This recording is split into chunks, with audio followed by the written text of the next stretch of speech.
درنو زده کوونکو السلام علیکم ورحمت الله وبرکاته. ستړي مشئ په دې هیله چې راته روغ جوړ او خوشحاله وئ. درنو زده کوونکو مخکې له دې چې درس شروع کړم نوي درس ته ورشم لومړی غواړم د دې درس په اړه لنډې پوښتنې وکړم او لنډې خبرې درسره وکړم. دې درس یا تېره برخه زموږ چې وه د درس آفرین فعالیتونه وو. فعالیتونه مو وکارول، خالي ځایونه مو ورډک کړل او لغتونو ته مو جملې جوړې کړې. ډېر ښه. او تاسو ته مو کورنۍ دنده بیا درکړې وه چې دې هر لغت ته به چې کوئ دوې جملې جوړوئ. همداسې وو؟ آفرین. جوړې کړې مو دي؟ ډېر ښه. ګورئ هغه جملې چې ما د تختې په سر لیکلې وې له هغو نه پرته. آفرین. ډېر ښه. ښه ګرانو زده کوونکو، زموږ تاسو نن درس دی میرویس نیکه. دا درس 11 لوست دی. په کتاب کې مو ګورئ. مخکې له دې چې درس ووایم لومړی راځه موږ ولې میرویس نیکه وایو. میرویس نیکه څوک دی؟ څه کارنامې یې کړي؟ کوم کارونه یې کړي چې موږ ورته د نیکه لقب ورکوو یا د نیکه په درانه لقب یې یادوو؟ صحیح ده؟ یا مثال ولې موږ تاسو میرویس نیکه کتابونه یا هم تاریخونه ورباندې په زرینو کرښو لیکل شوي دي؟ صحیح ده؟ وروسته له دې چې په درس باندې پیل وکړم لومړی درته د یو چا عکس ښیم. تاسو به راته ووایئ چې دا څوک دی؟ آفرین. دا میرویس نیکه دی چې تاسو یې په اړه باندې ډېر معلومات لرئ. سمه ده؟ دا یې هم بل عکس دی. وینئ؟ آفرین. ښه. میرویس نیکه آیا یوازې په دې کورنۍ کې میرویس نیکه دی که نه د دې کورنۍ کې نور هم داسې څوک شته چې د تاریخ کرښې ورباندې په زرینو کرښو لیکل شوي دي؟ صحیح ده؟ په ټولو به بحث کوو. خو مخکې له دې چې راشم کتاب درس ته لومړی غواړم په دې برخه کې د میرویس نیکه په اړه لنډ معلومات درکړم. صحیح ده؟ میرویس نیکه په 1683 میلادي کال کې زیږېدلی دی.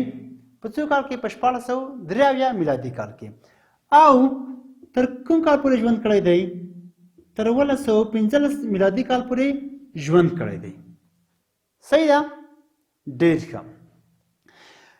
میرویس نیکه د چا زوی دی؟ آفرین. د خالم خان زوی دی. د چا زوی دی؟ د خالم خان زوی دی. صحیح دی. د مور نوم یې څه دی؟ نازو انا. نازو انا. ولې ورته انا وایو؟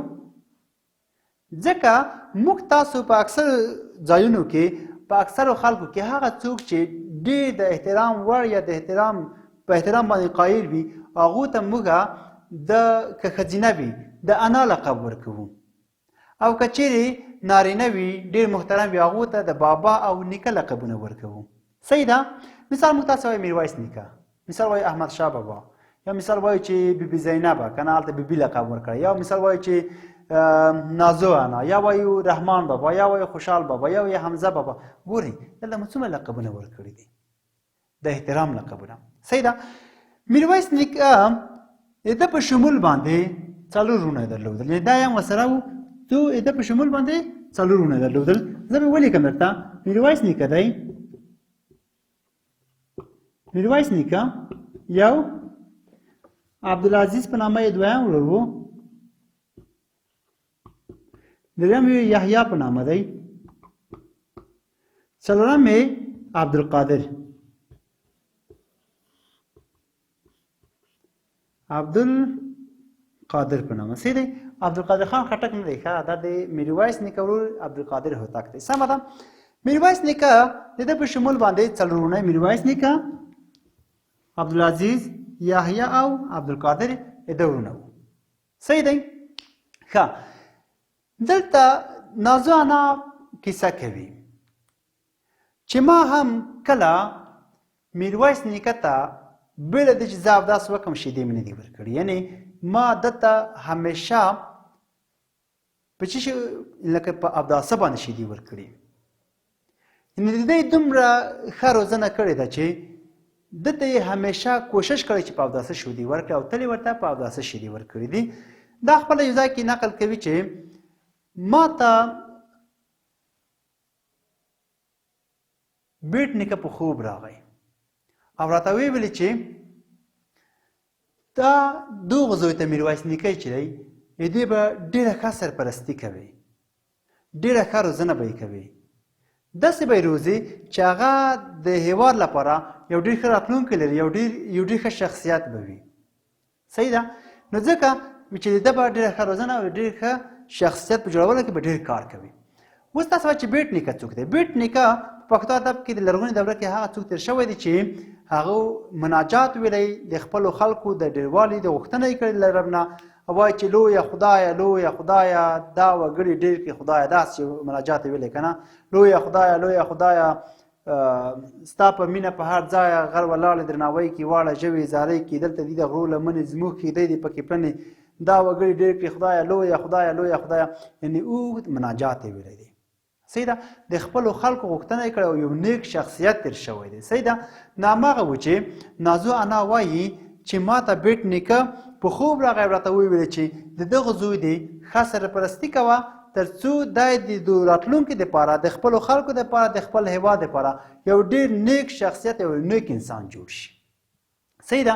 میرویس نیکه یو ډېر زړهسواند انسان و، ډېر مهربان انسان و، ډېر اخلاصمن انسان و. داسې څوک تېر شوی دی په تاریخ کې چې کله هم د خپل ځان په ګټه باندې داسې کار نه دی کړی چې بل چاته د کوم تاوان پکې ورسېږي یا د کوم چاته نقصان پکې ورسېږي. صحیح ده؟ میرویس نیکه په لومړیو کې یو تجار انسان و، تجارت به یې کولو. له هغې څخه وروسته دی بیت الله شریفې ته لاړو. د هغلته چې کله د بیت الله شریفې زیارت یې وکړو، حج یې ادا کړو، د هغو څخه وروسته چې راغی نو په دغه سیمه کې زموږ تاسو د پاکه خاوره کې ګرګین حکمران و.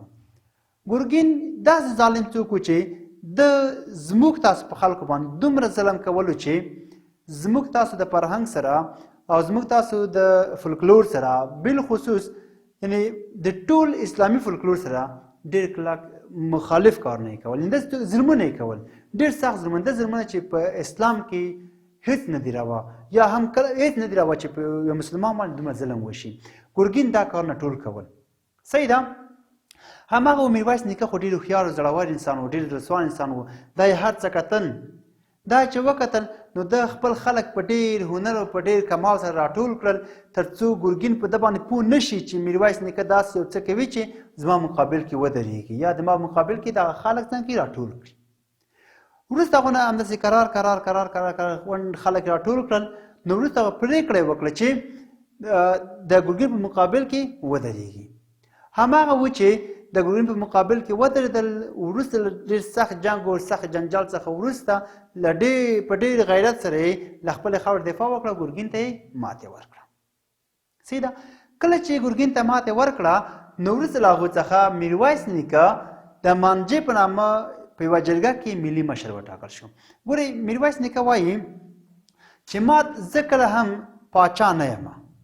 مثال زه پاچایي نه غواړم، زه نه غواړم چې پاچا شم، زه یو مشر یم، هغه هم یو ملي مشر. صحیح ده؟ یعنی که موږ تاسو وګورو د ژوند ته نو دی کله هم د پاچایي غوښتنه نه ده کړې.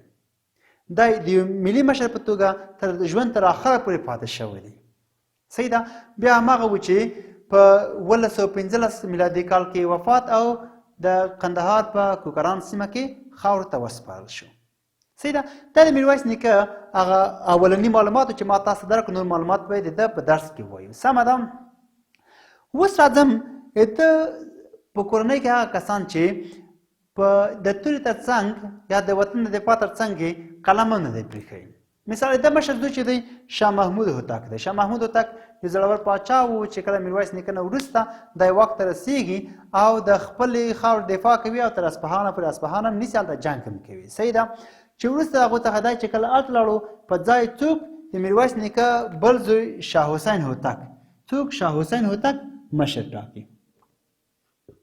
شاه حسین هوتک مشر زوی شاه محمود هوتک نومېده. ښه، شاه محمود هوتک. شاه حسین هوتک داسې یو انسان دی چې د خپل ملک د دفاع تر څنګ د ادب هم پاللی دی، ادبیات ته هم کار کړی دی. یعنې هغه کارونه چې ده کړي دي یعنې هغه ډېر ارزښتمن کارونه وو که نه. ده به په خپل دربار کې شاعران راټولول، لیکوالان به راټولول، ادیبان به راټولول او هغو ته یې بیا مثال په لومړی کې مثال مشاعرې کله وروسته به بیا کارونه ورسپارل کېده چې دا کار به ته کوې تر څو د راتلونکي لپاره یو ارزښتمن کار وي. صحیح ده چې د ده په وخت کې تر ټولو مهم کار چې وشو هغه دا و چې د پښتو ادب کې یو ډېر با ارزښته اثر چې پټه خزانه نومیږي ولیکل شو. چې پټه خزانه پټه خزانه دا ځکه وایم چې دا ډېر مهم اثر دی په پښتو ادبیاتو کې او همدغه اثر و چې زموږ تاسو ادبیات یې تر دې دمه پورې ورسول. سمه ده. دا پټه خزانه چې ده محمد هوتک لیکلي خو د چا په امر؟ د شاه حسین هوتک په امر لیکلي که نه. هغو ته ویل چې ته داسې کار وکړه چې زموږ تاسو دغه لویه سرمایه چې ادیبان یا د دوی هغه اثار او د دوی هغه ژوند او شعرونه او لیکوالي څنګه دی هغه خوندي پاتې شي او ورک نه شي، له سترګو ونه لوېږي که نه. نو دا چې مثال موږ تاسو ادبیات له ورکې څخه وژغورل شي نو ته پټه خزانه په نامه یو کتاب ورته وي چې ولیکه. پټه خزانه ګورئ په درې خزانو باندې یا په درې برخو ویشل شوې ده. لومړۍ خزانه، دویمه خزانه او دریمه خزانه. په لومړۍ خزانه کې یا په لومړۍ برخه کې چې راغلی ګورئ چې تاسو ډېر سړي کېدونکي نه وي دا مهمه خبره ده چې تاسو په یاد وي. تاسو پټه خزانه په لومړۍ برخه کې هغه شاعران لیکوالان وایي چې هغه د دغو لیکوال نه مخکې تېر شوي دي، یعنې هغه کسان چې د لیکوال ژوند و زمانې څخه مخکې تېر شوي دي د هغو آثار، د هغو ژوند پېښې، د هغو په اړه معلومات راوړي دي. سمه ده. بل چې دی دویمه خزانه د دغو لیکوال چې محمد هوتک دی حماس را شاعرانه یې څنګه کړي راوړي دي. صحیح ده. یعنې چې ده په وخت کې اوسېدل، د سره په وخت کې ژوند کولو. او له هغې څخه وروسته دریمه خزانه، په دریمه خزانه کې بیا ښځینه شاعران راوړي. هغه څوک چې مثال هغه ښځې وي او شاعري کوله یا ادیبان وي د هغو نومونه او د هغو ژوند او د هغو ژوند پېښې څنګه کړي راوړي او خوندي کړي دي. دغه زموږ تاسو د میرویس نیکه درس و. سمه ده. تر بیا پورې چې مثال بل درس وایي تاسو به دغه درس ښه صحیح په کور کې ووایئ. کله مو چې کور کې ولوستلو له هغې څخه وروسته سخت لغتونه به چې وي تاسو به پنسل راواخلئ، کرښه به ترې کش کړئ. سمه ده. کرښه مو چې ترې کش کړه په خپلو کتابچو کې ولیکئ. زه به بیا تاسو ته هماغه لغتونه څنګه کم معنا کم او دلته به جملې ورته جوړې کړو. خو له هغې څخه مخکې یو بل کار چې مثال د میرویس نیکه درس لوستل دي تاسو به درس ښه منظم ووایئ. کوم ځای چې مشکل مو درلودو کولی شئ تاسو پوښتنې وکئ، هغه به هم ښه سم صحیح ووایئ. نو وروسته هغو څخه بیا درس تشریح کړو، بیا به تاسو پوښتنې ته هم ځوابونه ورکوو. سمه ده. تر بیا پورې په خدای سپارم. ښې چارې کامیاب اوسئ.